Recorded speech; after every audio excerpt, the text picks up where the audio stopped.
Ini video dari Fifth Gear, sebuah acara otomotif dari Inggris seperti Top Gear sebelum bertransformasi menjadi acara komedi otomotif zaman Jeremy Clarkson. Mereka mencoba menabrakkan sebuah Volvo 960 yang dikenal sebagai merek mobil paling safety di dunia dengan Renault modus yang sekelas dengan Toyota Corolla atau Honda Civic yang dibuat minibus.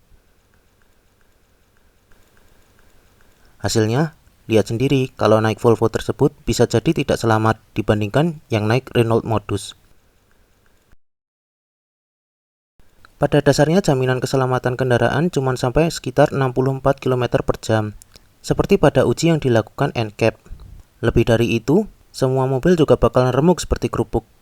Memang tidak dramatis ditoel dikit hancur, apalagi mobil sport seperti Lotus Esprit, TVR Tuscan Speed 6, atau Chevrolet Corvette yang bodinya terbuat dari plastik tapi sama sekali tidak terkenal sebagai mobil yang mudah remuk dan lolos uji keselamatan Eropa dan Amerika yang jauh lebih ketat dibandingkan standar Asia Tenggara.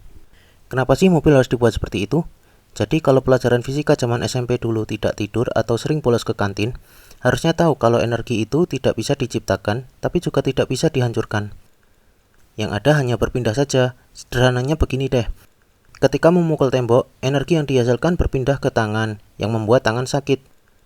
Lain cerita kalau memukul bantal, di mana energi yang dihasilkan berpindah ke ruang kosong di dalam bantal, sehingga tidak berpindah ke tangan. Prinsip ini kemudian diaplikasikan menjadi apa yang disebut sebagai crumple zone, di mana energi tabrakan dihabiskan supaya tidak menyalur ke kabin penumpang, apalagi penumpangnya. Teknologi berupa penyerapan energi benturan ini sudah ada sejak zaman dulu kala. Pionirnya adalah Mercedes-Benz pada tahun 1952 dan dipasang pertama kali pada Mercedes S-Class Vintail atau yang di Indonesia lebih dikenal sebagai Mercy Batman. Kemudian dipadukan dengan teknologi sabuk pengaman 3 titik yang ditemukan Volvo pada tahun 1955. Namun tidak jadi dipatenkan sehingga diadopsi oleh seluruh pabrikan mobil di dunia. Lantas dengan menyematkan teknologi tersebut langsung otomatis mobil menjadi lebih aman? Ya tidak juga. Karenanya perlu lembaga independen untuk melakukan pengujian untuk menguji kebenarannya. Sama seperti skripsi, di mana boleh saja mahasiswa bilang skripsinya paling bagus, teorinya paling benar, tapi untuk membuktikan klaim tersebut harus dilakukan sidang uji skripsi untuk menguji benar atau tidaknya pernyataan mahasiswa tersebut. Lembaga independen ini bernama NCAP atau New Car Assessment Program. Negara yang pertama kali membuat NCAP adalah Amerika yang dinaungi oleh NHTSA atau National Highway Traffic Safety Administration yang didirikan atas semacam UU kalau di sini bernama Motor Vehicle Information and Cost Saving Act of 1972 pada tahun 1979. Kemudian karena mobil tiap region bisa berbeda-beda seperti misal di Jepang tidak ada Avanza seperti di Indonesia atau di Eropa orang-orangnya lebih suka naik VW Golf dibandingkan Ford F-150 yang berukuran raksasa.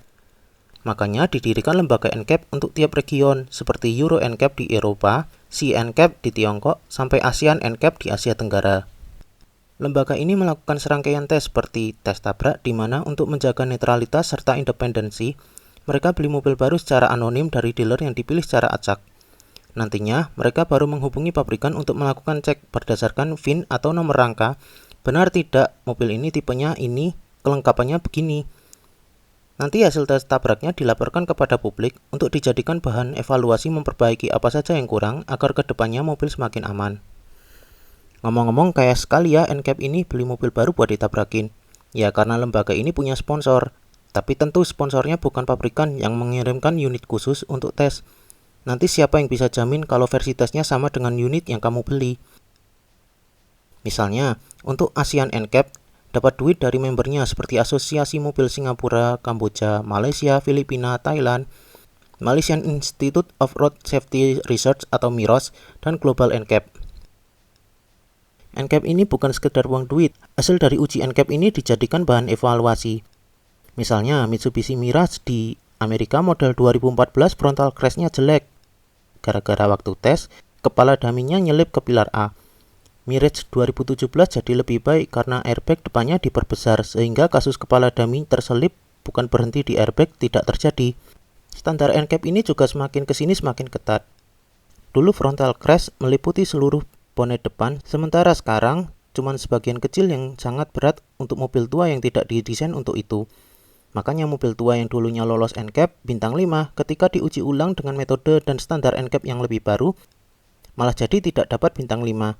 Seperti Renault Laguna pada artikel Top Gear ini. Bisa dibaca sendiri di deskripsi. Sekalian tekan tombol subscribe dan loncengnya biar dapat notifikasi kalau upload video baru. Juga suka atau tidak suka mumpung scroll ke bawah. Bagaimana dengan Indonesia? Singkatnya tidak ada. Indonesia tidak ikut ASEAN NCAP, apalagi Global NCAP. Ini bagus supaya kalau mau bikin mobil dan menjualnya di Indonesia tidak usah pusing mikirin safety. Jadi pabrik mobil yang rantai produksinya panjang bisa berdiri dan menyerap lapangan kerja biar banyak yang tidak menganggur. Jeleknya kita konsumen terima saja buku doa ditambah tasbih atau rosario kalau server sebelah jadi perlengkapan safety. Toh tidak ada kemauan untuk ke situ. Kita orang Indonesia lebih suka membahas hal-hal yang tidak penting daripada pusing engineering begini begitu. Terima kasih sudah menonton.